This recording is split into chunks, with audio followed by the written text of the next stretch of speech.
Hola, ¿qué tal? Este es su programa Monseñor Romero y la misión del Evangelio. Jueves 24 de agosto. Es una fiesta de uno de los grandes apóstoles, de los 12 apóstoles, San Bartolomé, llamado también Natanael. Pero en este programa no le damos seguimiento a las lecturas de la fiesta de los santos, sino tratamos de ir en el orden correlativo de los textos para poder avanzar y poder mantener el hilo de toda la formación. En la primera parte, hoy vamos a tener una nota bien importante, que es la carta que Monseñor Romero le mandó al presidente Jimmy Carter, presidente de los Estados Unidos de la época. Le mandó una carta y ahora tenemos aquí la respuesta. ¿Qué fue lo que le respondió el presidente Jimmy Carter? Entregada la respuesta en las manos del señor embajador de los Estados Unidos. Y ahí está el contenido. ¿Qué es lo que dice el presidente de los Estados Unidos a Monseñor en esta carta de respuesta? Monseñor le ha pedido al presidente de los Estados Unidos que no envíe más armas para el país, porque eso solo está sirviendo para que el ejército mate al pueblo. Y el pueblo acompaña esa carta con una multitud de aplausos. Y ahora viene la respuesta. Yo extraje en su introducción la frase para el día de hoy y dice lo siguiente: tenía que informarles también que el nuevo embajador de Estados Unidos me visitó para traerme la carta de contestación del presidente Carter. Y como es muy larga, pues solamente quiero darles un resumen. Se expresa ahí el reconocimiento de que sigue en pie la política de los derechos humanos. Naturalmente, así lo creemos, pero siempre hemos dicho que como es política de derechos humanos, puede no coincidir con la Iglesia, que no defiende los derechos humanos por política, sino por convicción religiosa. Y ahí van los aplausos del pueblo. La Iglesia no defiende los derechos humanos por política, sino por convicción religiosa. Es maravilloso cuando se tiene esa clara convicción. No lo hacemos por política, lo hacemos por convicción religiosa. Esto es una maravilla. Tener un pueblo que tenga un defensor de los derechos humanos, no por política, sino por convicción religiosa. Esto es un regalo de Dios. Oigamos a Monseñor. Me refiero también a las dimisiones de los miembros del PDC que justificaban su retiro por las siguientes razones que el pueblo tiene que conocer como opiniones para juzgar en sus criterios. Renuncian, dice, por la represión y violación de los derechos humanos. Las palabras de ellos son represión exacerbada que en forma creciente se está ejerciendo contra las organizaciones populares y el pueblo en general. Otra razón, el peligro del intervencionalismo norteamericano militar, que se titula, entre comillas, Guerra Especial Antisubversiva. Otra razón, las reformas con represión y sin participación popular no les satisfacen. Y otra razón muy valiosa es que no creen en la participación en el poder aparente y no real. Es una participación pues que solo es de apariencia, pero que realmente no hay tal participación en el poder. El licenciado Francisco Díaz Rodríguez y el doctor Francisco Paniagua Oceguera.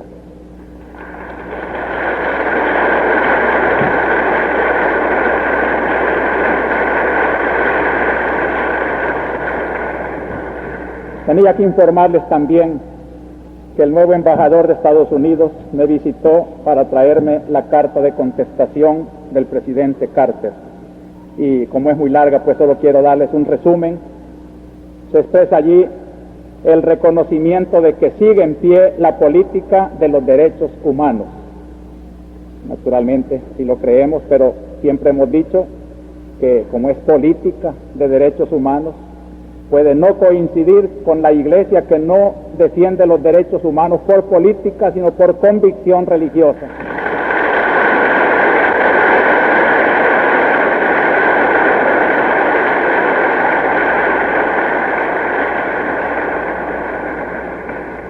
Expresa también la carta su apoyo a la Junta, que textualmente dice, ofrece las mejores perspectivas. Le diré pues que se trata de un juicio político y que admite discusión. También expresa la carta, la mayor parte de la ayuda económica será en beneficio de los más necesitados. Dice también que en la ayuda militar reconoce, esto es importante, entre comillas, Estados Unidos reconoce desafortunadas actuaciones que ocasionalmente han tenido las fuerzas de seguridad en el pasado. Ya es bastante que se reconozcan y por lo tanto se tenga miedo de prestar ayuda indiscriminadamente. Nos preocupa, dice la carta, tanto como a usted, que no sea usado este subsidio en forma represiva y que se trata de mantener el orden con un uso mínimo de fuerza letal. Habla también de la necesidad de un ambiente menos beligerante y de menor confrontación si es que ha de realizarse un programa de reformas, usar autoridad moral, aquietar las personas. Dice también que los Estados Unidos no interferirán en los asuntos internos de El Salvador. Esperamos, como siempre hemos dicho, que los hechos hablen mejor que las palabras.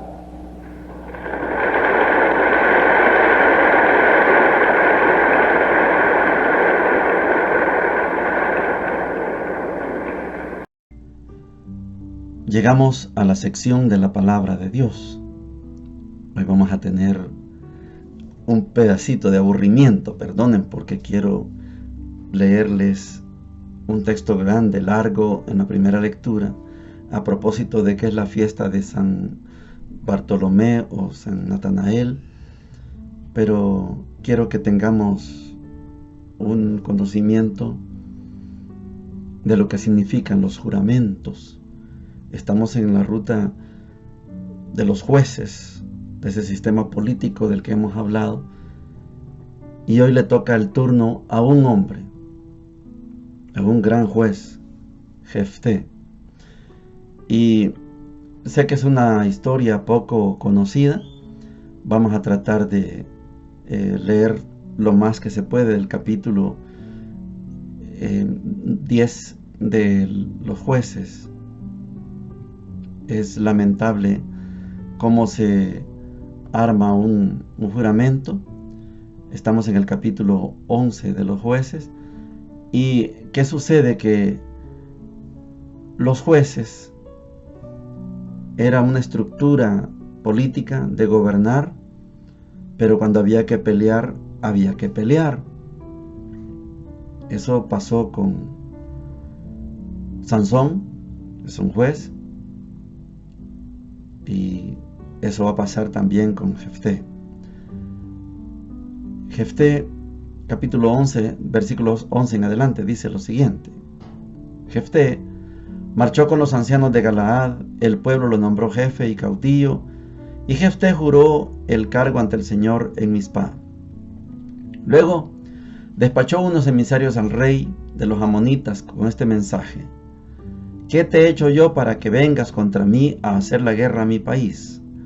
El rey de los amonitas contestó a los emisarios de Jefté: Israel, cuando venía de Egipto, se apoderó de mi país desde el Arnón hasta Yaboc y el Jordán, así que ahora devuélvenos por las buenas, Jefté volvió a enviar mensajeros al rey de los amonitas con esta respuesta. Así dice Jefté: los israelitas no se apoderaron del país de Moab, ni del país de Amón, sino que al venir de Egipto marcharon por el desierto hasta el Mar Rojo y llegaron a Cades. Enviaron emisarios al rey de Edom pidiéndole que les dejara atravesar el país, pero el rey de Edom no hizo caso. Mandaron también emisarios al rey de Moab y tampoco quiso. Entonces los israelitas se instalaron en Cades. Luego anduvieron por el desierto bordeando Edom y Moab, llegaron a la parte oriental de Moab y acamparon en la otra orilla del Arnón, sin violar la frontera, porque el Arnón es frontera de Moab. Enviaron emisarios a Sihón, rey de los amorreos, que reinaba en Hesbón, pidiendo que les dejara atravesar su territorio de paso a nuestra tierra. Pero Sihón, no fijándose en la petición de Israel de cruzar su frontera, reunió sus tropas, acampó en Yazá y presentó batalla a Israel. El Señor Dios de Israel entregó a Sihón y todas sus tropas en poder de Israel, que los derrotó y tomó posesión de las tierras de los amorreos que habitaban aquella región. Tomaron posesión de la tierra de los amorreos desde el Arnón hasta el Yabok y desde el desierto hasta el Jordán. Si el Señor Dios de Israel expulsó a los amorreos ante su pueblo Israel, ¿tú ahora quieres expulsarnos? Ya tienes lo que te asignó tu Dios, Camós, lo mismo que nosotros tenemos lo que el Señor nuestro Dios nos ha asignado. Vamos a ver, ¿vales tú más que Balac, hijo de Zippor, rey de Moab? ¿Se atrevió él a pleitear con Israel? ¿Le declaró la guerra? Cuando Israel se instaló en el municipio de Hesbón y en el de Aroer y en los pueblos que bordeaban el Arnón, hace 300 años, ¿por qué entonces no los reconquistaron? Así que yo no te he faltado, eres tú quien me ofende declarándome la guerra. Que el Señor sentencia hoy como juez entre israelitas y amonitas, pero el rey de los amonitas no quiso hacer caso al mensaje de Jefté. El espíritu del Señor vino sobre Jefté, quien recorrió Galaad y Manasés, pasó a Mizpah de Galaad y allí marchó contra los amonitas. Entonces hizo esta promesa al Señor. al Señor: si entregas a los amonitas en mi poder, el primero que salga a recibirme a la puerta de mi casa cuando vuelva victorioso de la campaña contra los amonitas, será para el Señor, y lo ofreceré en holocausto. Luego marchó a la guerra contra los amonitas. El Señor se los entregó, los derrotó. Desde Azoer hasta la entrada de Minit eran en total 20 ciudades, y hasta Bel Keramín fue una gran derrota, y los amonitas quedaron sometidos a Israel. Jefté volvió a su casa de Mizpah, y fue precisamente su hija quien salió a recibirlo, con panderetas y danzas, su hija única, porque Jefté no tenía más hijos e hijas. En cuanto la vio, se rasgó la túnica gritando: ¡ay, hija mía, qué desgraciado soy!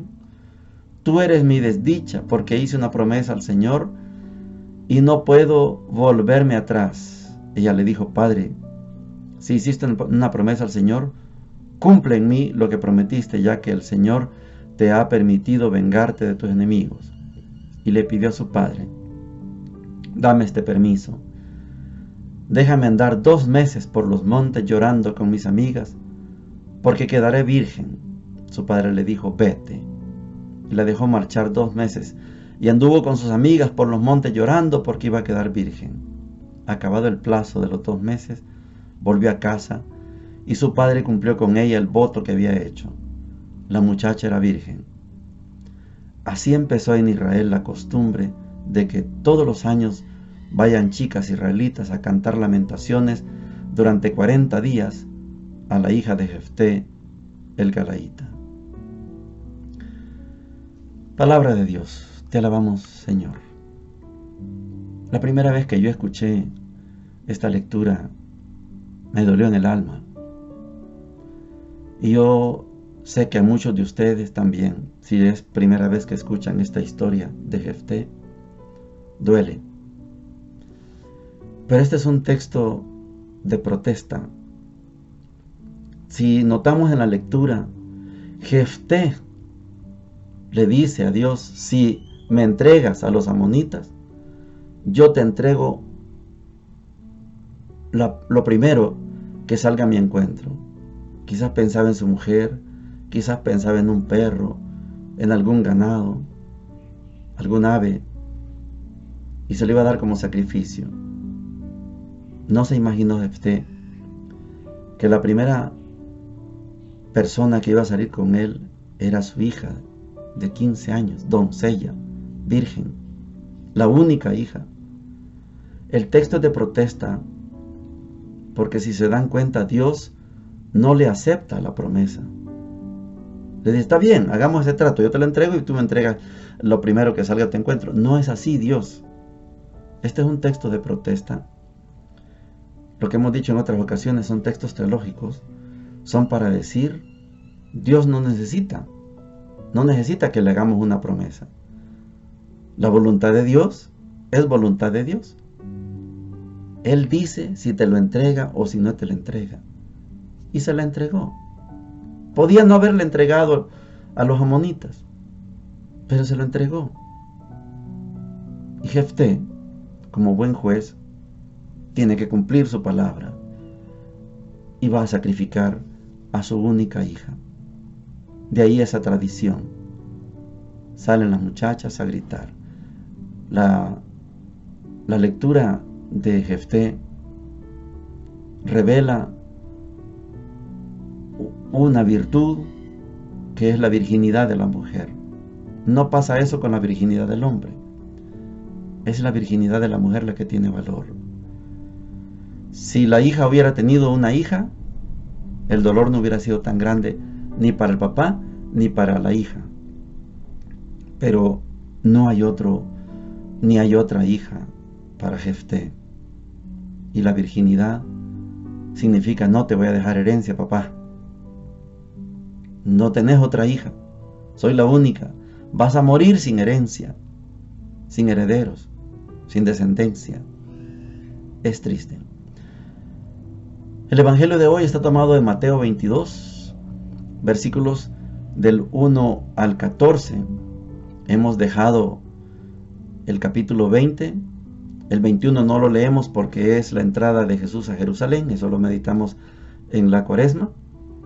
Y hoy vamos a los capítulos finales de Jesús.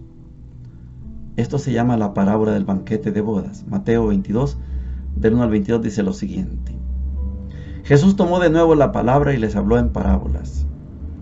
El reino de los cielos se parece a un rey que celebraba la boda de su hijo. Envió a sus sirvientes para llamar a los invitados a la boda, pero estos no quisieron ir. Entonces envió a otros sirvientes encargándoles que dijeran a los invitados: tengo el banquete preparado, mis mejores animales ya han sido degollados y todo está a punto, vengan a la boda. Pero ellos se desentendieron. Uno se fue a su campo y el otro a su negocio. Otros agarraron a los sirvientes, los maltrataron y los mataron. El rey se indignó y enviando sus tropas acabó con aquellos asesinos e incendió la ciudad. Después dijo a sus sirvientes: el banquete nupcial está preparado, pero los invitados no se lo merecían. Vayan a los cruces de los caminos y a cuantos encuentren invítenlos a la boda. Salieron los sirvientes a los caminos y reunieron a cuantos encontraron, malos y buenos. El salón se llenó de convidados. Cuando el rey entró para ver a los invitados, observó a uno que no llevaba traje apropiado. Le dijo: amigo, ¿has entrado sin traje apropiado? Él enmudeció. Entonces el rey mandó a los guardias: átenlo de pies y manos y échenlo fuera a las tinieblas. Ahí será el llanto y el crujir de dientes, porque son muchos los invitados, pero pocos los elegidos. Palabra del Señor. Gloria y honor a ti, Señor Jesús. Capítulo 22 de San Mateo. La parábola del banquete de bodas. Cuando hemos estudiado el Evangelio de Mateo, espero que ya lo hayan visto en el video, nos damos cuenta que Mateo conoce de la destrucción de Jerusalén en el año 70. El año 70 los judíos se alzaron en armas contra el Imperio Romano para sacarlos de Palestina. Había un movimiento subversivo que se llamaba los celotas. Y Roma, lógicamente, con todo el poder que tenía, echó las tropas y destruyó Jerusalén. Quemó el templo, quemó la ciudad, destruyó todo, metió el arado. No quedó piedra sobre piedra. Y este relato de hoy refleja precisamente esa destrucción que hace el Imperio Romano sobre Jerusalén. Con este texto, Mateo está demostrando: el banquete está listo, pero los invitados son los hebreos, los israelitas, los judíos, el pueblo de Israel. No quisieron ir a la boda. Por eso este programa, yo les he dicho, no es pro Israel. Aquí no decimos, y nunca lo vamos a decir, que Israel es el pueblo escogido de Dios. No, fue el pueblo escogido de Dios. Ya no es. Hoy Israel es un pueblo invitado a formar parte del pueblo de Dios. Después de Jesús, según Mateo, Jesús construye un pueblo con todos los pueblos del mundo. Y esa es la tarea de la iglesia. Después del asesinato y resurrección de Jesús, la iglesia se echa a sus hombros la tarea de evangelizar por todas partes, que todos los pueblos sean cristianos. No que vengan a Jerusalén, eso era el sueño del profeta Isaías. No, salimos de Jerusalén hacia todos los pueblos. Hoy llevamos 2.400 millones de cristianos ya en el mundo. Estamos hablando de un trabajo evangelizador que ha dado fruto. El pueblo de Israel es un pueblo invitado, pero Israel no quiere participar. Ese es un problema de Israel. Maravillosamente Dios abre las puertas a cualquiera, buenos y malos. Buenos y malos estamos invitados a participar en el banquete del Señor.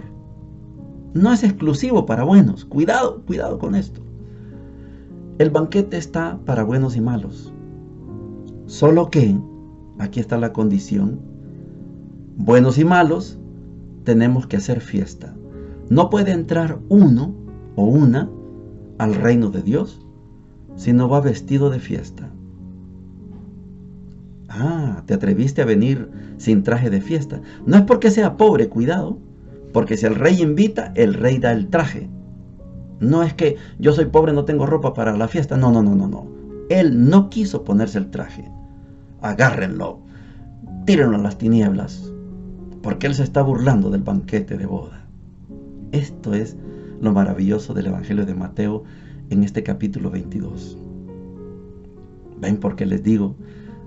Es mejor la mística que tenemos de no estudiar las lecturas de los santos, porque así tenemos el orden correlativo y ahora tenemos una conciencia plena de que en el reino de Dios cabemos buenos y malos, según Mateo. Pero tenemos que vestirnos de fiesta. El bueno y el malo, claro, podemos convivir. Debemos amarnos, buenos y malos, los unos y los otros. Pero eso sí, vestidos de fiesta. Y vestido de fiesta significa que yo acepto la palabra de Dios. No importa si yo soy malo, porque a veces yo soy malo porque no he logrado ser bueno. Lucho y sigo siendo malo. Los que son malos por querer ser malos, eso los agarran, no se ponen el traje de fiesta y los tiran a las tinieblas. Esa es otra cosa. Pero yo, aunque sea malo porque yo he luchado pero no he logrado ser bueno, yo me visto de fiesta y soy bienvenido en el banquete. Es bonita esta lectura, hay que seguirla meditando, pero estoy seguro que vamos aprendiendo muchísimo de este Evangelio de San Mateo. Bendiciones para todos y para todas.